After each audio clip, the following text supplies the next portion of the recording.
Adam's eulogy, bringing spiritual philosophy. Adam's eulogy. Welcome to the New Mind Academy. Welcome to Repairer of the Breach. Are children born sinners? The answer is no. They are born innocent and without sin when they come here on earth. What about Romans 3 verse 23? This verse does not include innocent infants. They are affected by sin, but they are not infected by sin. If I'm HIV positive, for example, and I'm staying with my parents are affected by my disease, but they are not infected. Jesus is the light which gives light to every man coming into the world. What does it mean? What it simply means is that every child that is born into this world is born with light inside them. Now, here is a lesson that we're going to learn. A child, when they are born into this world, they are born innocent. So what it simply means is that the child is born without sin, but they are born in an environment of sin.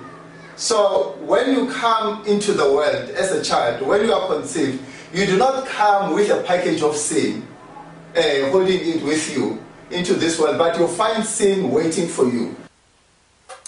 Behold, I was brought forth in iniquity, and in sin my mother conceived me. Notice that David says he was born in sin, not born a sinner. Hence, he was born in an environment of sin.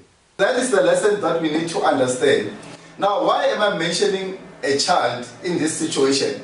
It's because of right now, whenever I mention the word sin, I don't want you to think about what you do. I want you to think of what sin does to you. I'll give you an example. A child, even though they do not know anything about right and wrong, yet right now, if you can go to hospitals, you will find that the hospitals are full of children that are sick, and most of them, they end up even dying. What has the child done? What has an innocent child done?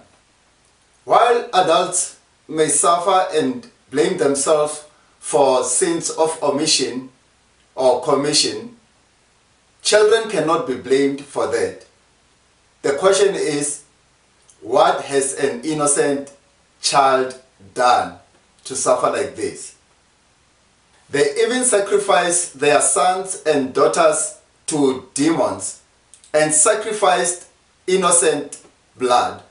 Notice it says innocent blood. You and me as adults were able to become accountable of our sin, but a child cannot become accountable for their sin. Let me give you an example. If I'm HIV positive and I'm close to dying, I can be able to say an account for my sin and say I was responsible because of maybe I was not listening to people when they told me I must not do this, and I ended up contracting the disease, whichever way I contracted it. But if my child that is birthed through me and that child becomes positive, is born positive, that child cannot account for that sin. But the pain they are going to feel is exactly the same pain that I'm feeling. And they are also going to die exactly the way I'm going to die. So between me and the child, I could account and say maybe I caused it on myself, but the child cannot do that. So that's the principle that I want you to learn. That's why I'm saying, when you talk about sin, don't think about what you do, but think about what it does to you. Then we'll be able to understand that now, even though sin has got an ability to affect a child with sickness, hunger, and death, yet that child is not yet infected because of the child is just in an environment of sin.